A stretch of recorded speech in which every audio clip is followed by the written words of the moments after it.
ಅನ್ನ ಕುದಿಬೇಕು, ಬಿಸಿ ಮಾಡಿ ತಿರುಗುತ್ತೀರಾ ಅದಾಗಬೇಕು, ಅಷ್ಟು ಸಮಯ ಬೇಕು.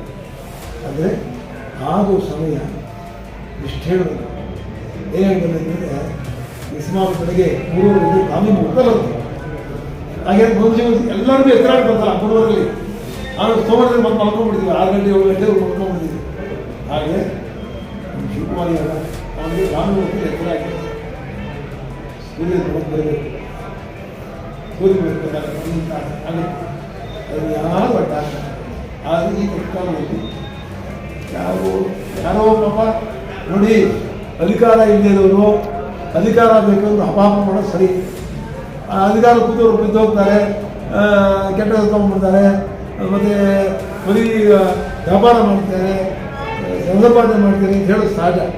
ಅದಕ್ಕೆ ನಾನು ಇದಕ್ಕೆ ಬೆಲೆ ಕೊಡಬೇಕು. ನನಗೆ ಇಷ್ಟು ಮಾತ್ರ ಗೊತ್ತು.